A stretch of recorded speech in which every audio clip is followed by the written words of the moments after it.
Bonjour Pierre-Éric. Tout va bien malgré le temps? Bah écoutez, oui, il fait quand même plutôt beau, mais il fait un petit peu un temps de Toussaint au niveau des températures. Et puis beaucoup de vent, on sent bien qu'on est à la mer. Oui, tout à fait. Je vous propose de retrouver Miss Météo pour les températures et le temps de demain. Espérons que ça s'arrange. Souhaitons-le.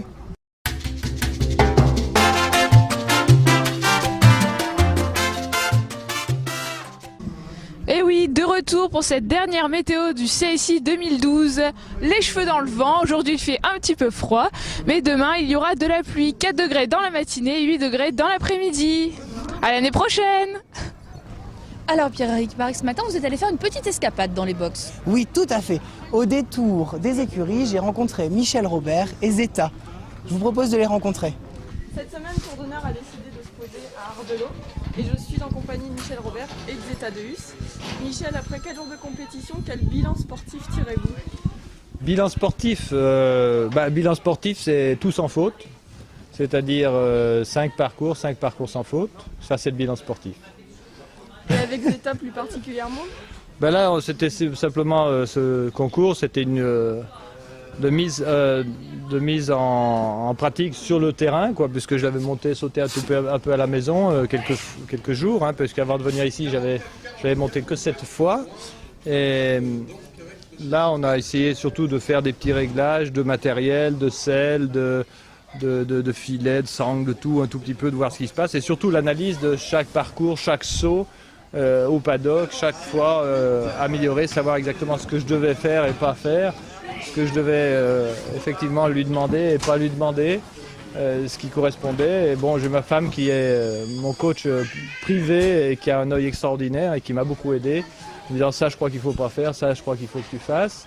J'en avais parlé un petit peu avec Kevin parce que j'ai vu quand même beaucoup de parcours de Kevin à la vidéo depuis, analyser un peu sa façon de la monter, un peu, voilà, donc c'était vraiment important ici de venir dans ce concours où il n'y a pas trop d'enjeux finalement, mais malgré tout elle avait besoin de sauter sur un terrain en herbe, donc sauter les bidets, arriver aujourd'hui, tout ça, ça s'est bien passé, les combinaisons. Bilan satisfaisant, très satisfaisant. Alors justement, est-ce que vous pourriez nous parler un petit peu de Zeta, ses qualités, ses défauts, si elle en a bien sûr? Ses qualités, c'est qu'elle a déjà une bonne santé. Elle a un mental fantastique, elle est vraiment intelligente et envie de bien faire, donc ça c'est important. Et puis je parle de toi, oui. Et elle a donc un dressage bien, elle n'a pas eu de mauvaise expérience. Kevin l'a toujours bien monté, amené, il l'aimait beaucoup, donc c'est une jument qui a profité d'un début de carrière fantastique, donc c'est ce qui est assez rare parce que de trouver des chevaux comme ça, souvent on a des chevaux, on récupère des chevaux qui ont eu plus ou moins bien traités, et celle-ci elle a eu la chance de très très bien traiter. Donc bon, je bénéficie de ça et c'est une très bonne chose. Ses qualités, c'est qu'elle est très courageuse, qu'elle a de gros moyens et qu'elle est respectueuse.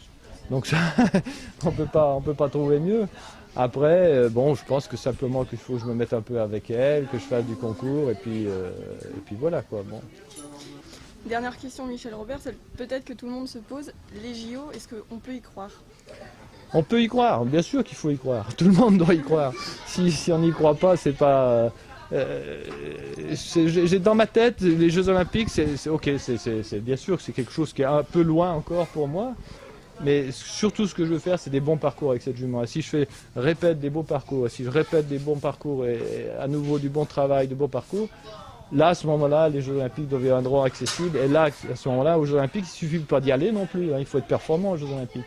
Donc, tout est là. Mais la performance, elle vient sur le travail de base. Et c'est sur ce travail de base-là, sur cette compréhension avec la jument, sur cette... et pas du tout me fixer cet objectif et perdre les pédales à cause de ça. Je veux garder les pieds sur terre avec la jument, avec Zeta Deus, garder les pieds sur terre jusqu'à faire des beaux parcours. Voilà, c'est ce que j'ai fait ici, je suis content. Il va m'arriver des parcours peut-être moins bien, où je ne serai pas content, où on bien analysera, mais l'expérience, si elle n'est pas très bonne, nous apportera quelque chose pour le futur. Mais en tout cas, faire du bon travail, c'est mon seul objectif. Merci Michel Robert, et puis on vous souhaite plein de beaux parcours donc. Merci beaucoup. Alors Karine, il faut noter que Zeta ne fait pas le Grand Prix, mais Michel Robert était tout de même présent dans le Grand Prix de cet après-midi. Alors si vous parlez du Grand Prix, moi je vais vous parler tout d'abord de la présentation de ce Grand Prix. On a pu récupérer quelques commentaires, Kevin Stove, Pénélope Le Prévost, Timothée Ancium, ils nous en disent un petit peu plus sur ces difficultés techniques. On les retrouve. Kevin Stott, est-ce que vous pourriez nous donner vos impressions sur le parcours après la reconnaissance ? C'était un bon parcours, mais bon, c'était prévisible vu le plateau de cavaliers ici présent. Il y a énormément de bons cavaliers, mais aussi de bons chevaux, de très bons couples. Donc Jean-François Morand a dessiné un parcours à la hauteur de ce plateau. On a un début de tour assez classique, assez aéré, jusqu'au numéro 5, avec un enchaînement 4-5, rivière, verticale assez classique, donc toujours se méfier un petit peu. Donc je suis en présence de Pénélope Le Prévost, donc juste avant le Grand Prix. Est-ce que vous pourriez nous donner vos impressions sur le parcours ?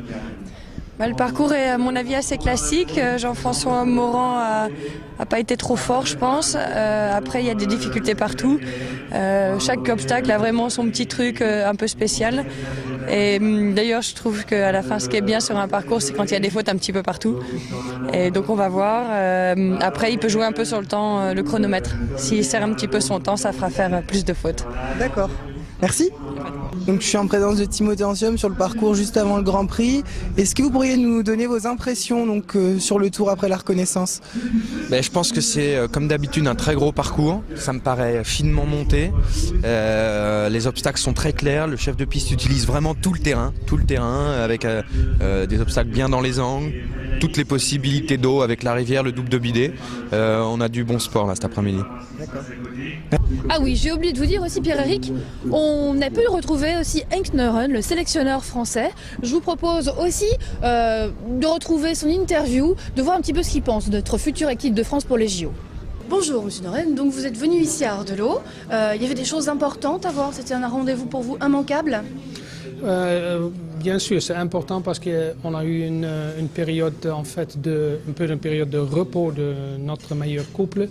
Ils ont recommencé sur quelques concours 2 étoiles et ça c'est le premier concours déjà préparation pour la boule.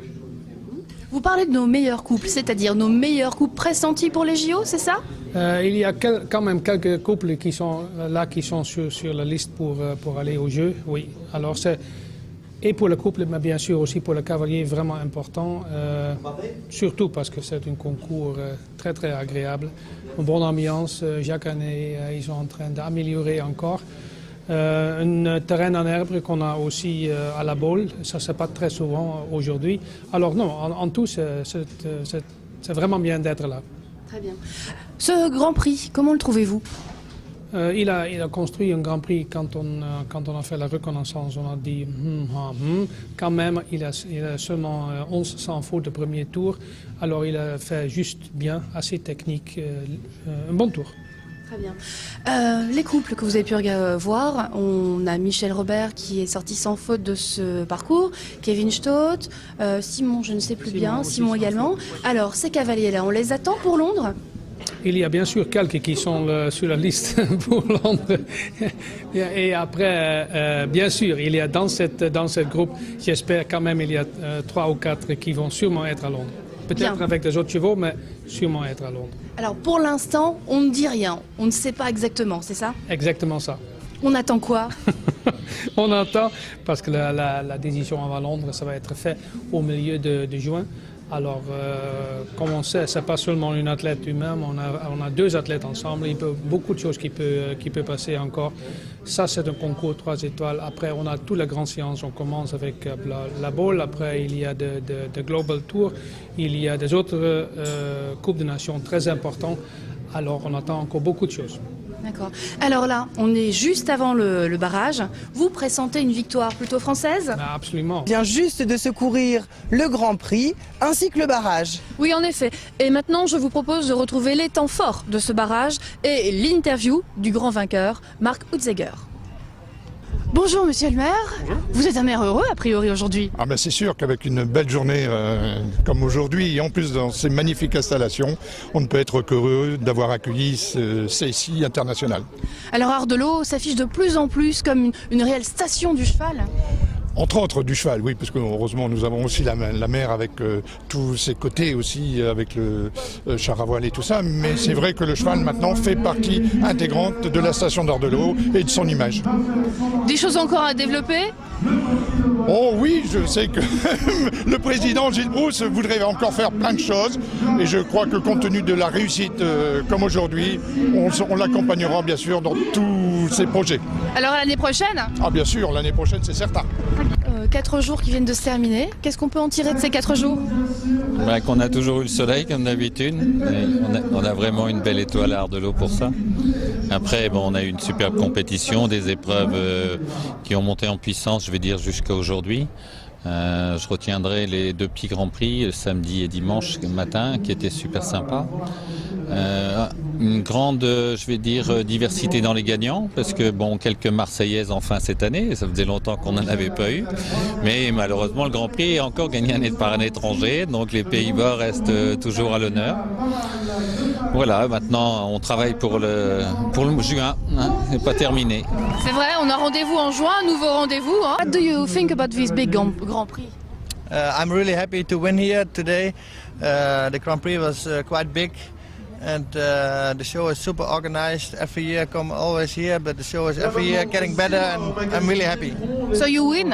What makes a difference to win? Yeah, if you win it's always nice to win and okay, till now the weekend was not so really good for me and so today make everything good. I'm happy. It's the first time for you in Ardelot? That I win the Grand Prix is the first time here in Ardelot, yeah. And your season, you can tell me something about your season? We have in 2 weeks the Dutch Championships. I will ride this horse in the championships and then the week after I go La Baule, Nations Cup and then we will see how it's going on. So thank you very much. Bien, merci Pierre-Éric d'avoir encore une fois vécu avec moi cette 12e édition des Internationaux d'Ardelot. Merci à vous Karine de m'avoir réaccueilli. Et puis merci à toute l'équipe, je vous demanderai de bien vouloir nous rejoindre. On vous donne rendez-vous au mois de juin parce que sachez que cette année, il y a un nouveau rendez-vous à ne pas manquer, un CSI 1 étoile et un CSI 2 étoiles. Alors on se retrouve bientôt au mois de juin.